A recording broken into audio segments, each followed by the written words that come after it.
Hello, ഇതെങ്ങടാ? ഞാൻ ഒന്ന് road cross ചെയ്യാൻ. അപ്പൊ റോഡ് ക്രോസ് ചെയ്യണ്ട എങ്ങനെ ഇപ്പോഴും അറിയില്ലല്ലേ? നമസ്കാരം, എൻ്റെ പേര് Vijeesh, assistant motor vehicle inspector RTO enforcement Malappuram. ഞാൻ നിങ്ങളുടെ മുന്നിലേക്ക് വന്നിരിക്കുന്നത് ഒരു ചെറിയ റോഡ് സേഫ്റ്റി സന്ദേശവുമായിട്ടാണ്. നിങ്ങൾ റോഡ് ക്രോസ് ചെയ്യുന്ന സമയത്ത് പരമാവധി സീബ്ര ലൈനിലൂടെ ക്രോസ് ചെയ്യാൻ ശ്രമിക്കുക. അതുപോലെ നിർത്തിയിട്ടിരിക്കുന്ന വാഹനങ്ങൾ, അതായത് ബസ് സ്റ്റോപ്പിൽ വന്ന് നിർത്തിയിട്ടിരിക്കുന്ന വാഹനങ്ങൾ, വലിയ ട്രക്കുകൾ, ഇവയുടെ മുന്നിലൂടെ അശ്രദ്ധമായി ക്രോസ് ചെയ്യാതിരിക്കുക. കാരണം ആ വാഹനങ്ങളുടെ പുറകിൽ വരുന്ന വാഹനങ്ങൾക്ക് നിങ്ങളെ ഒരിക്കലും കാണുവാൻ സാധിക്കുകയില്ല.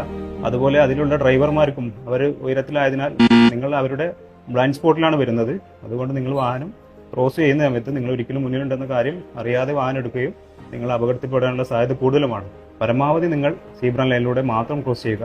അല്ലാത്ത സാഹചര്യങ്ങൾ നിങ്ങൾ ചെറിയ വാഹനങ്ങളുടെ മുന്നിലൂടെ, അതായത് മോട്ടോർ സൈക്കിൾ, ഓട്ടോറിക്ഷ, ചെറിയ